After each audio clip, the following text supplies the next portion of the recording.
Dr. Hay here, Form, Function, and Flow Lab podcast, and today we're going to talk a little bit about mom butt. So I did a TikTok about mom butt a couple weeks ago, and I got a lot of comments on it, and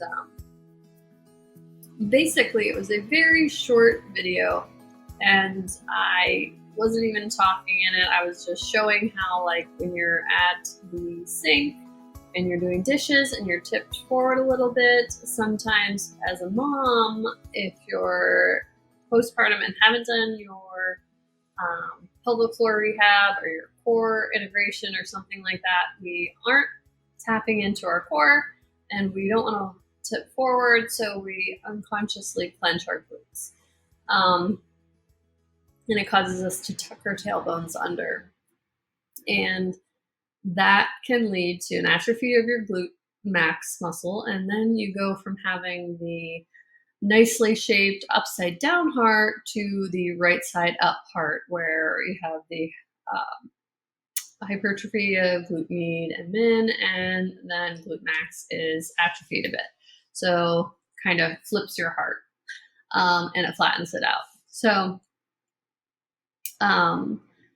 this is something that I struggle with too, and my son is 2.5. I have to keep reminding myself, you were in this pattern of, as you get pregnant, you expand, your center of gravity changes really quickly, and your body doesn't want to fall forward.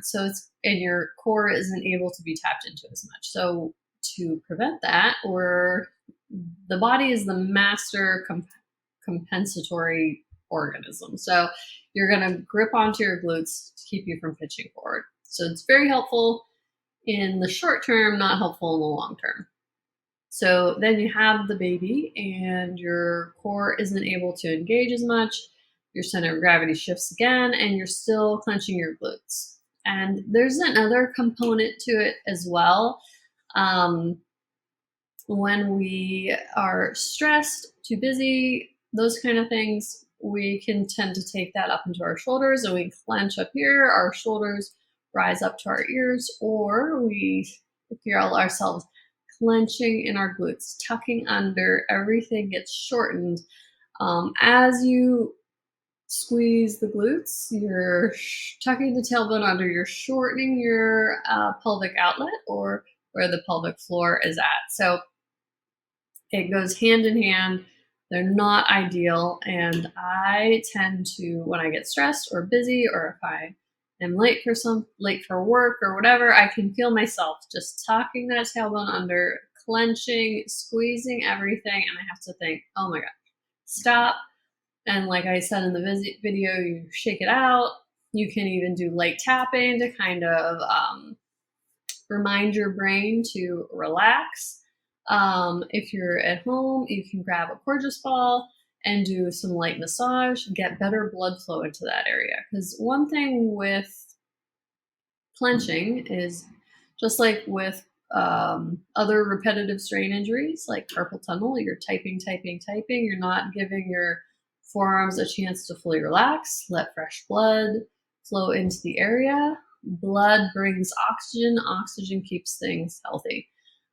So using the Coregeous ball on your glutes to kind of get better fluid movement and warm up the area, bring some awareness to it to help to relax. But really, even just calling your attention to it is a great way to make yourself accountable. And it might be something you have never thought of. I had an Instagram message on that. I did it in TikTok and Reels. And this woman said, I wanted to hate your video. I don't know how it came up on my page, because I thought it was like a fitness thing, because I think the title of it had on there mom butts. And she said, but I just went back to work as an ICU nurse after 5 years off, after being home with kids. I have terrible low back pain. And just that simple cue of knowing that that's what I was doing and changing that in my daily routine has been a game changer for my low back pain. So it's less about the aesthetics, aesthetics are part of it.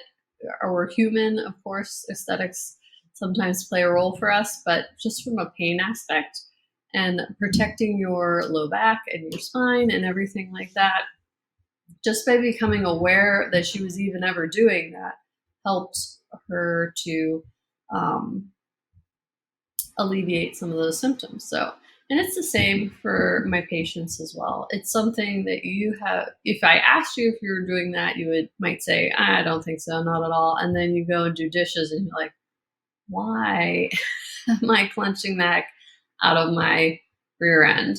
And it could be the same if you're sitting at your desk and you have a deadline and you're trying to really hunker down and hurry up and get X, Y, and Z done. You might find yourself rounding in, clenching the heck out of that area. And the other part of that for me, if I'm like addressing something like that with someone, is you want to be stable. So sometimes just saying don't clench your butt isn't gonna cut it, because maybe you're not able to tap into your core. And some reasons why you might not be able to tap into your core are you are recently postpartum, or you've had a C-section and you've never worked on the scar.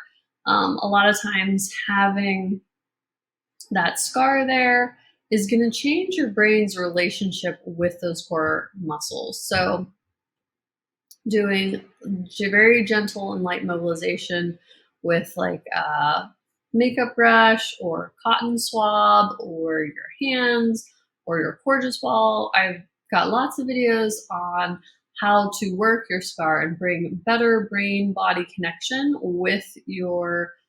um, with your scarred area, and that helps to tie into the core, because what's cut through there is your rectus sheath, and that's going to contain the attachments for internal oblique, external oblique, transverse abdominis, and through the rectus abdominis itself. So it affects a lot of stuff, and you really need to be able to access that when you want to reintegrate and be able to do the things that you love to do again. So, again, just not clenching your butt might not cut it. And often, even if you haven't had a C-section, even if you've just given birth, that stretching out of the rectus abdominis and the rectus sheath and everything can leave you feeling less connected with that area. And you might have also suffered a diastasis. Most people have some level of diastasis during pregnancy, and it can be a problem after pregnancy for people. So diastasis is that separation along the linea alba, or that midline. We have a whole podcast on it going into more detail of what a diastasis is. And this is not only for pregnant people. So you could have a diastasis and not have ever been pregnant. I had a diastasis from improper crunches and crazy workouts before I ever even had kids. So that can be another issue. So if you have that, basically think of it as like a leak in your abdomen, not a leak of any like stuff in your abdomen, but like an energy leak. So when you try to engage pressure, it's going to be not regulated well, because there's that separation in your abdominal wall.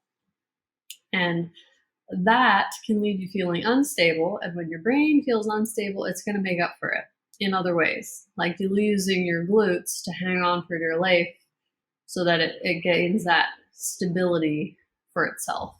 The brain loves to feel stable. So not clenching your glutes because of stress or structural stuff, or if you are in an activity that requires you to tuck your tailbone under and clench the glutes under, that can have an effect as well. And to also another part of your core musculature, not so much your core, but in that container is the pelvic floor. So if it is, like chicken versus the egg, did it happen from your glutes being clenched and you tugging your tailbone under, or was your pelvic floor dysfunctional and it's spasming and it's shortened and that caused some dysfunction with the glutes? I'm not really sure, but we'll adjust some pelvic floor openers and that kind of thing to help relax that area so that the glutes can relax as well. So that is my little spiel on how to try to get more blood flow to your glutes by relaxing them. Then you want to tap into your core so that your brain feels safe enough to relax the glutes. And then you would try doing some exercises that will tap into recruiting the glutes and actually getting them to engage in a good and healthy way where they can fully contract and then also fully relax. Because you want to think to yourself, oh, if I am contracting something all the time, I'm going to be super strong and it's going to build muscle.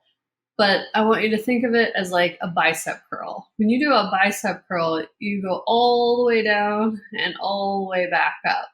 If you're just doing a bicep curl over and over and over at the top here, that's not going to be really building muscle. It's very ineffective and it's not going to allow that full relax that again lets the rush of blood come into the area. So just something to think about if you feel like you have mom butt, if you feel like you look like you have mom butt, or if you notice throughout the day, you listen to this and then you notice throughout the day that you are a culprit of clenching all the time, whether it be from stress or whether it be from a functional issue. If it's stress, it's easy. You just try to keep cueing yourself to stop clenching. But if it's functional, then kind of go down the rabbit hole of see, is it pelvic floor issue or is it not tapped into my core? So I would try those different approaches if you feel like this is something that you struggle with. So if you have any questions, let me know and I would be happy to delve more into it.